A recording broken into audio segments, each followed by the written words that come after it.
जय हिंद दोस्तों। आज देखते हैं हम लोग हिंदी प्रैक्टिस सेट को आगे बढ़ाते हुए। तो आज देखते हैं पहला प्रश्न देखते हैं। ये जो हम लोग प्रैक्टिस सेट कर रहे हैं वो व्यापम का क्वेश्चन है। व्यापम ने जो प्रश्न दिया था एग्ज़ाम में उसको हम लोग देख रहे हैं। तो इसमें पहला प्रश्न देखते हैं हम लोग, निम्नांकित में से पर्वत शब्द का पर्यायवाची चुनिए। तो पर्वत शब्द का पर्यायवाची क्या होता है? अचल। और दिया है इसमें बहुत 4 ऑप्शन दिया है, अवगा दिया है, अचल दिया है, ध्रुम दिया है, वारिद दिया है। तो इस सब का भी पर्यायवाची इसमें है मौजूद। तो आप लोग वीडियो को रोक कर देख सकते हो। तो हम लोग जल्दी जल्दी देखते हैं। ठीक, निम्नलिखित में से पानी का पर्यायवाची शब्द नहीं है। देखो नहीं है बोले हैं तो इसमें इसका आंसर रहेगा सर। सर जो है पानी का पर्यायवाची शब्द नहीं है। बाकी अम्बु, मेघ, पुष्प, नीर ये सब पानी का पर्यायवाची शब्द है। तीसरा प्रश्न देखते हैं हम लोग, नीचे दिए गए वाक्यों में से एक सही वाक्य है, सही वाक्य का चयन कीजिए। तो सही वाक्य का चयन, इसमें सही वाक्य है आपका आशीर्वाद आवश्यक है। ये जो प्रश्न है वो आपका सही है। इसी प्रकार हम लोग देखते हैं चौथा प्रश्न देखते हैं। कभी कभी बच्चे इस तरह के प्रश्न पूछ लेते हैं कि हम बड़े भी बागले झांकने लगते हैं। इसका सही आंसर है हमारा निरुत्तर। निरुत्तर जाना मतलब निरुत्तर हो जाना, इनका क्या है? सही आंसर है, सही। उसके बाद 5वां नंबर का प्रश्न देखते हैं। पहली बार स्कूल आने वाले बच्चे पूरी स्लेट होते हैं, जिस पर सूचनाओं और ज्ञान भरना स्कूल का दायित्व है। इस कथन की पुष्टि के लिए तथ्य हैं। तो इसका सही आंसर है यह प्रचलित मान्यता है जो लगभग क्या है? सत्य है। प्रश्न नंबर 6वां देखते हैं। गरिमा कक्षा 2 में पढ़ती हैं। वह हर शब्द का उच्चारण अशुद्ध रूप से करती है। महिमा उसकी शिक्षिका हैं। वह बहुत ही संवेदनशील हैं। कक्षा के प्रत्येक बच्चे को वह बहुत प्यार करती हैं।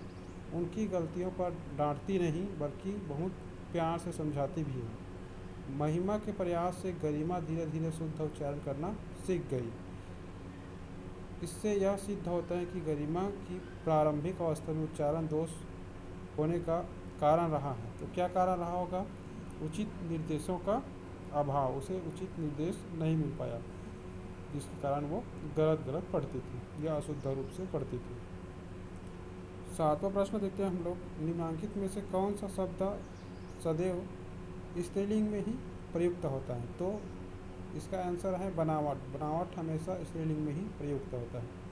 8वां प्रश्न देखते हैं हम लोग। 8वां प्रश्न है हमारा, किस वाक्य में विश्लेषण संबंधी अशुद्धि नहीं है? तो इसका सही आंसर है वह ज्वर की सर्वोत्कृष्ट चिकित्सा होती है। ठीक, ये इसका सही आंसर है सी। 9वां नंबर का प्रश्न देखते हैं। मनुष्य और जानवरों की भाषा में अंतर होने का प्रमुख कारण है। इसका आंसर है ए, मानव मस्तिष्क का अधिक विकसित होना। प्रश्न नंबर 10वां देखते हैं। प्राथमिक स्तर पर बच्चों की मौखिक अभिव्यक्ति के विकास में सबसे अधिक प्रभावी गतिविधि हो सकती है। कौन सी गतिविधि हो सकती है? कहानी को अपनी बोली भाषा में कहना। जहाँ पास भी अपनी बोली भाषा वाला शब्द आया तो वो क्या हो जाएगा? आपका सही आंसर हो जाएगा। उसके बाद दिया है अपठित गद्यांश।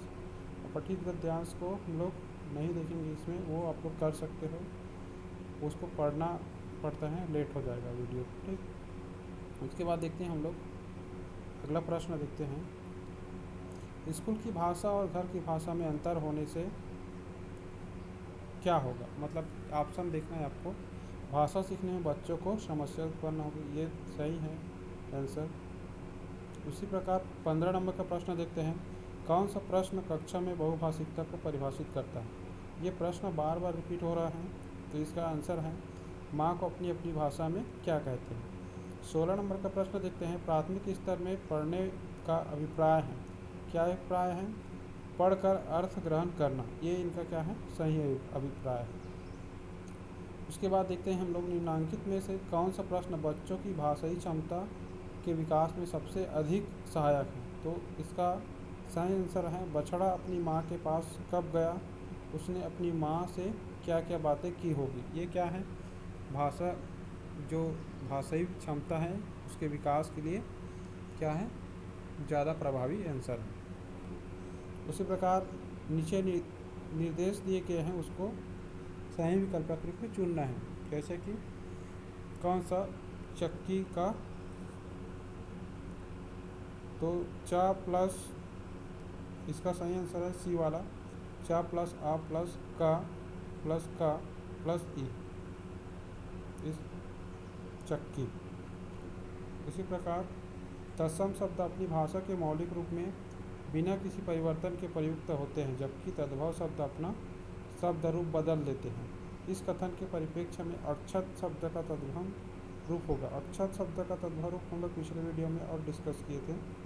क्या होगा इनका, अक्षत।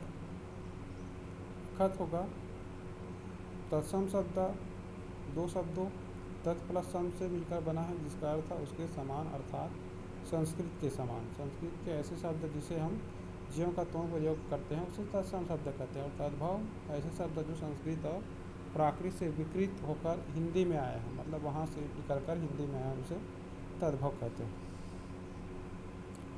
इसी प्रकार हम लोग 21 नंबर का प्रश्न देखते हैं। नीचे दिए गए शब्दों में किस शब्द में उपसर्ग नहीं है। हमें छांटना है कौन से शब्द, इसमें निरोध में भी नहीं उपसर्ग है, निरत में भी है, निग्रह में भी है, लेकिन निंदा में कोई उपसर्ग नहीं है, तो निंदा उनका राइट आंसर हो जाएगा। प्रभावपूर्ण भाषा में वाक्यांशों का अपना महत्व होता है। ये समय की बचत तो कराते ही हैं, साथ ही परिपूर्ण अर्थ के घोतक भी होते हैं। इस दृष्टि से जो कभी बूढ़ा ना हो, इस वाक्यांश के लिए एक शब्द होगा। तो सभी जानते हैं, अजर बोलते हैं, अजर अमर। बच्चे खिलौने में गलतियां करते हैं क्योंकि, क्यों गलतियां करते हैं बच्चे, इसका सही आंसर है हमारे पास लिखने की गलतियां बच्चों के सीखने का प्राकृतिक हिस्सा है। ये CGYPM टेट 2021 में पूछा गया था। इसी प्रकार 24 नंबर का प्रश्न देखते हैं हम लोग। मूल्यांकन का सही अर्थ हो सकता है, क्या हो सकता है, इसका सही अर्थ सी, बच्चों की कमियों को जानना। ये क्या है, इनका मूल्यांकन का सही अर्थ है। उसी प्रकार सामान्यतः बालक ध्वनि को सुनकर प्रतिक्रिया देना प्रारंभ कर देता है। ये प्रश्न 3 बार हो गया, रिपीट हो रहा है, मतलब वाइपम ने इसको बार बार पूछा है। तो इसका सही आंसर है 6 से 7 माह के बीच में क्या कर देता है, बच्चा ध्वनि के प्रति अपनी प्रतिक्रिया देना शुरू कर देता है। 26 नंबर का प्रश्न देखते हैं हम लोग। प्राथमिक स्तर में भाषा शिक्षण का प्रमुख उद्देश्य होना चाहिए। क्या उद्देश्य होना चाहिए, बच्चों की कल्पना शक्ति और सृजनात्मकता को विकसित करना, इसका राइट आंसर है। निर्देश दिए गए रिक्त स्थानों के लिए सही विकल्प का चयन कीजिए। ये भी क्या हो गया है, 2 बार पूछ लिया गया है। इसका सही आंसर है बी, हस्व, उसके बाद प्लूत। यहाँ पास खाली स्थान दिया रहता है, उसके बाद उसमें इस वर्ड को भरा रहता है, जैसे कि हम लोग पिछले प्रैक्टिस सेट में देखे थे। इसी प्रकार 28 नंबर का प्रश्न देखते हैं हम लोग। मुख के जिस भाग से जिस वर्ण का उच्चारण होता है उसे उसका उच्चारण स्थान कहा जाता है। बताइए उ प वर्ण का उच्चारण स्थान निम्न में से कौन सा है। तो लास्ट वाला प से स्पष्ट हो रहा है कि ओष्ठ क्या है, उनका उच्चारण स्थान है। उसके बाद और दिया है, उसको डिफाइन किया गया है। कंठ है, ये वर्ण जिनका उच्चारण कंठ और निचली जीभ के स्पर्श से बोले जाते हैं, तो उसको बोलते हैं हम लोग कंठ है, मतलब आ का हा और विसर्ग, ये सब कंठ हैं।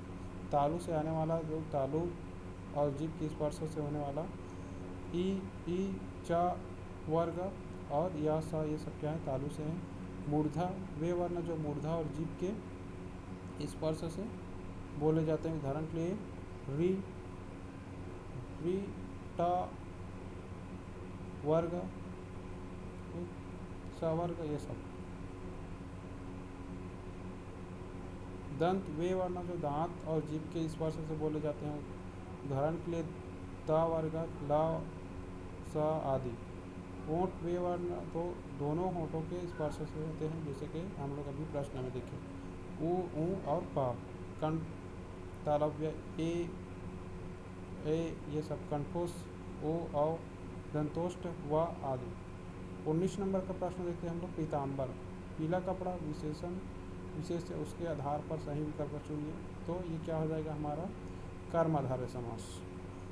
देखो कर्मधारय समास को थोड़ा सा डिफाइन किया गया है। कर्मधारय समास में पहला पद विशेषण तथा दूसरा पद विशेष से होता है, अथवा एक पद उपनाम उपमान और दूसरा पद उपमेय होता है। उदाहरण के लिए पीताम्बर, पीला कपड़ा, यहाँ पर पीला कपड़ा, कपड़ा का विशेषता बताया जा रहा है कि पीला है। 30 नंबर का प्रश्न देखते हैं हम लोग। ये इस सेशन का लास्ट प्रश्न है।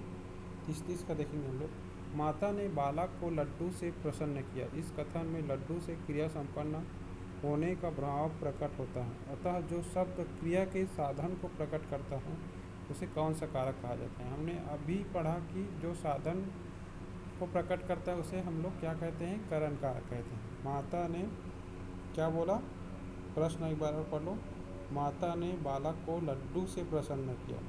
तो करण कारक में क्या आता है, कर्ता ने कर्म को करण से, तो लड्डू से, तो लड्डू से प्रसन्न किया तो क्या हो जाएगा हमारा करण कारक। यह हो गया हमारा 30 प्रश्न।